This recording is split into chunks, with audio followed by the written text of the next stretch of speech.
Bonjour, ça va? Merci. Oui, ça va bien. Merci de nous accorder un peu de votre temps à quelques heures de la grande confrontation. C'est ce soir.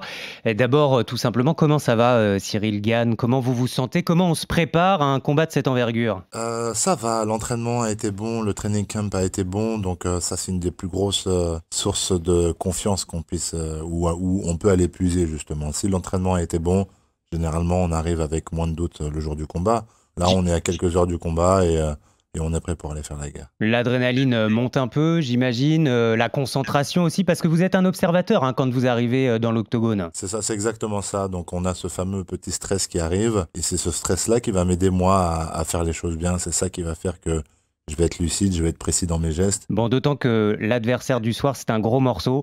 Tai Tuivasa, un Australien numéro 4 mondial. Il met KO la plupart de ses adversaires. Vous, c'est pas mal non plus. Hein. Déjà, on vous surnomme bon gamin. 1m93, 112 kilos, c'est ça? Et C'est ça. avec une particularité, vous êtes striker. Ça veut dire quoi, Cyril Gann? Le striking, c'est lorsqu'on reste un peu sur les pieds et qu'on boxe et qu'on peut parfois aussi également utiliser les jambes, etc., etc. C'est un peu plus la boxe thaïlandaise en fait. Et ensuite, on a des styles un peu plus lutteurs. Et c'est les gens qui vont faire des prises au sol, etc. Moi, je suis plutôt striker, quelqu'un qui reste debout. Ouais, parce qu'il faut rappeler, pour ceux qui connaissent encore assez peu cette discipline, que donc vous êtes placé dans un ring, dans un octogone précisément, et que en MMA, tous les coups ou presque sont permis. Pas tous les coups qui sont autorisés en fait dans tous ces autres sports. Quand je suis debout, comme je dis, je vais utiliser la boxe thaïlandaise, la boxe anglaise. Pour aller chercher le corps à corps, je vais chercher la lutte judo pour ensuite faire des projections. Et ensuite, enfin, quand on est au sol, on va aller chercher de tout ce qui est jiu-jitsu brésilien, grappling. Et on a la particularité d'avoir des frappes au sol, alors juste avec les poings.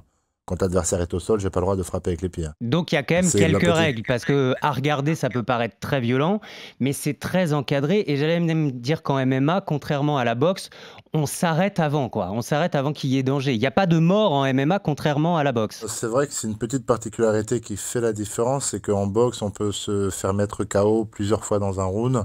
Qu'en MMA, ça n'existe pas. En MMA, à partir du moment où on ne se défend plus intelligemment, l'arbitre arrête le combat. Et puis en plus de ça, en MMA, on est sur une diversité des coups. Parfois, c'est beaucoup de lutte, il n'y a même pas de percussion. C'est réparti sur tout le corps. Voilà, les coups sont répartis sur tout le Oui, c'est corps. ça. Au-delà du C'est ça, combat physique, il y a de la stratégie. c'est C'est ça. aussi une Il bataille y a énorme. psychologique, hein, Cyril Gann. C'est un vrai jeu d'échecs. C'est un vrai, c'est un problème à résoudre. Je vous dis, moi, ma particularité, c'est que je viens de la boxe thaïlandaise. Mais si le gars, par exemple, vient du judo ou de la lutte, c'est lequel va réussir à imposer son art. Donc, c'est un vrai jeu d'échecs. Vous avez 11 combats à votre actif, 10 victoires, une défaite. La défaite, on s'en souvient. D'ailleurs, on l'avait vécu en direct dans la matinale week-end d'RMC. C'était en janvier contre Francis Ngannou. Combat très serré, hein. Ça s'est joué à presque rien, je m'en souviens très bien. Il y aura comme un air de revanche ce soir pour vous. Non, je suis vraiment passé à autre chose. J'arrive à faire la différence. Oui, c'est vrai que j'ai eu une défaite, mais c'est pas quelque chose qui m'a forcément traumatisé. J'ai échoué sur la marche pour aller chercher la ceinture. Là, c'est une autre marche. C'est un autre défi, c'est un autre challenge, et j'associe vraiment pas les deux. L'objectif, c'est quoi, Cyril Gann, ce soir? C'est de remonter un peu au classement pour ensuite aller récupérer la ceinture qui est le titre de champion du monde du MMA. C'est exactement ça. Et de toute manière, ça a toujours été l'objectif à, comment dirais-je, à court terme. Devant moi, c'est j'ai un adversaire et je dois gagner ce combat-là, c'est tout. Et on pense forcément à ce qu'il y a juste derrière. Et ce qu'il y a juste derrière, logiquement, ça devrait peut-être aller chercher un combat pour aller à la ceinture, ou bien la ceinture intérimaire. Bon, et l'autre enjeu de cette soirée, c'est côté spectateur, parce qu'il y a un engouement chez les Français grandissant. D'ailleurs, la preuve, c'est que Mehdi et Thomas nous attendent au standard au 32-16 pour discuter avec vous. Euh, c'est le premier gala de l'UFC depuis la légalisation des arts martiaux mixtes en France en 2020, avec l'appui de la ministre Roxana Maracineanu.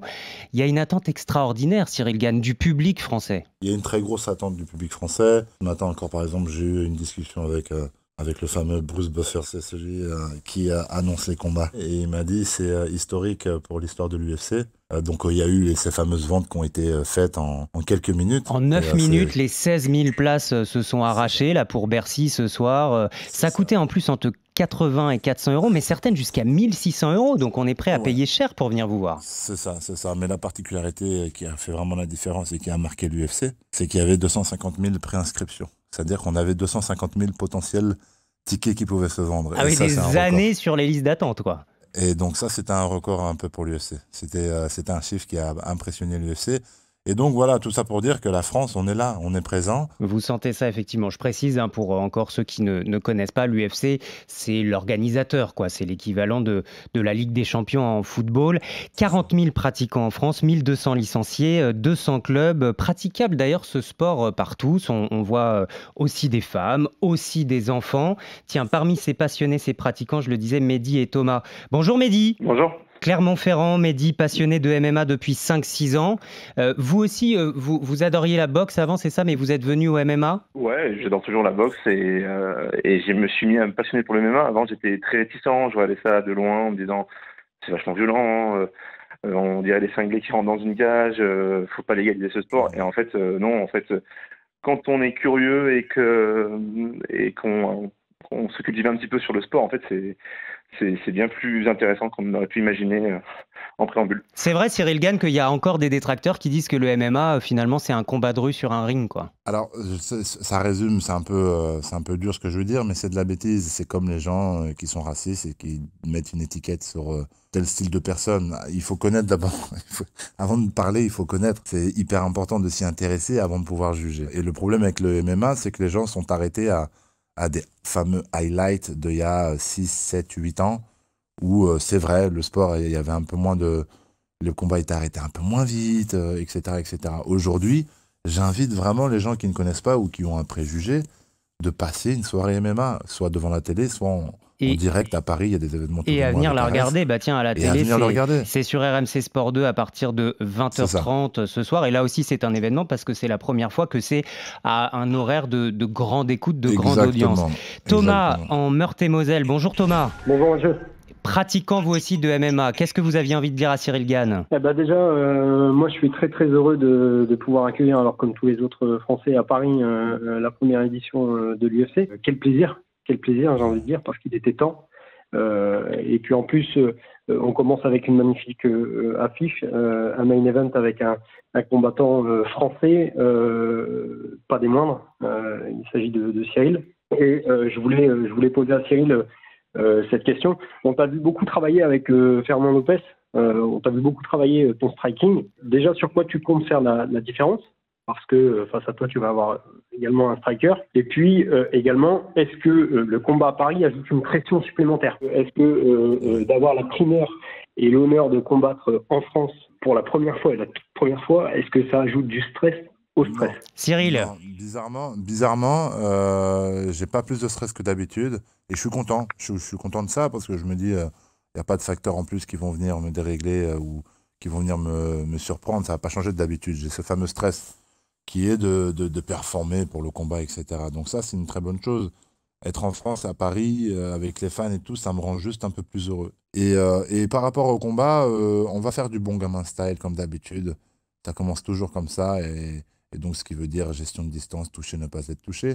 Et par la suite, oui, on ira chercher, si on peut aller chercher des choses, que ce soit du sol, que ce soit des KO ou peu importe. Mais oui, ça peut très bien aller lutter.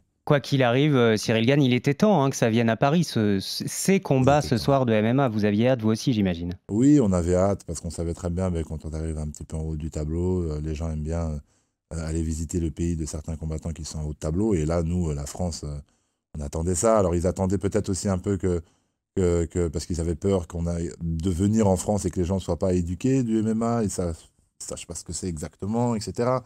Et en fait, je pense qu'ils ont été surpris. Mehdi, j'imagine que vous serez attentif ce soir à ce qui va se passer. Vous voulez passer un petit mot d'encouragement à Cyril, une petite question? Ouais, d'encouragement, oui. Je le suis depuis ses débuts et je le suis même sur sa chaîne Twitch. J'ai des vidéos YouTube, je suis abonné à la chaîne, donc ouais, le personnage est vachement inspirant. On aimerait l'avoir comme ami, donc c'est intéressant. Et la question que je te posais, elle rejoint la question du précédent, la question précédente. De Thomas? C'est est-ce que on va voir j'ai envie de dire un Cyril nouvelle version, un Cyril qui appuie un peu plus ses coups, peut-être qui lutte. Moi, je suis très confiant pour ce combat. Mais derrière, en cas de victoire, on n'en est pas là encore, mais il faut quand même regarder, il faut quand même visualiser. Et je sais qu'il le fait avec un coach. Derrière, c'est Curtis Blade, c'est le meilleur lutteur de cette catégorie. Est-ce qu'on va avoir un Cyril... Un ouais, nouveau nouvelle version un nouveau millésime de Cyril Gane ce soir. Exactement. Pour répondre à ta question comme ça à chaud, alors bien sûr, bien évidemment, tu te doutes bien, on ne travaille pas que le striking. Hein. Le striking, c'est quelque chose qui était déjà un peu dans mes bagages par rapport à la boxe thaïlandaise. Donc on travaille énormément la lutte. C'est vrai qu'on ne promotionne pas trop ça. Mais t'inquiète pas, on travaille bien sur la lutte et le sol. Le problème contre Curtis Blade sera contourné pas par la lutte. Il sera contourné parce que tu te doutes bien, comme tu l'as dit, c'est le meilleur lutteur de la catégorie. Donc tu te doutes bien, c'est pas en quelques mois que je vais être meilleur que lui en lutte. Donc la question c'est comment est-ce que je peux contourner ça et je suis sûr que tu as déjà la réponse. Question de stratégie, Cyril Gane. Bon, on le voyait avec Mehdi, avec Thomas. On vous suit sur les réseaux sociaux, popularité grandissante. D'ailleurs, vous êtes plus suivi qu'un boxeur comme Tony Yoka. Dernière question, on gagne bien sa vie en tant que pratiquant de MMA professionnel, Cyril Gane? Écoutez, je suis français, j'ai pas trop envie de parler de ça. J'imagine. Je vous demande pas des chiffres, hein, Cyril. Non, je sais, je vous en vais, c'était pour blaguer. Oui, on gagne très bien sa vie, et alors après, chacun sa proportion, mais ça fait longtemps que je suis content, et ça fait longtemps pour moi que je gagne ma vie correctement grâce à l'UFC, et depuis même TKO, l'organisation avec laquelle j'avais signé avant l'UFC, je trouvais ça déjà convenable. Mais c'est sûr que ça grandit, et j'en suis vraiment heureux. Ouais. Et tout le monde peut s'y mettre, même quand on est débutant, il n'y a pas besoin d'avoir une base sportive avant. Vous venez du basket, du foot et de la boxe thaï. On me demande souvent quel sport faut commencer, Cyril, pour aller ensuite dans les MMA. J'ai dit, les gars, trouvez un bon club de MMA et foncez directement à apprendre toutes les disciplines dans ce club. Et oui, c'est vrai que le MMA est un vrai ascenseur social. Donc, la raison pour laquelle aujourd'hui, en 4 ans, j'ai pu faire ce que j'ai fait, c'est que l'UFC a une force de promotion, a une force de... Je dis, c'est un ascenseur social. Ça va très très vite. Hein. Ouais, et des clubs, vous allez en trouver, je le répète, il y en a plus de 200 en France maintenant que c'est devenu légal depuis 2020. Ce soir, à partir de 20h30 sur RMC Sport 2, tous les combats de cette soirée, première soirée de gala UFC à Paris, RMC Sport 2, 20h30, et puis sur notre chaîne Twitch aussi.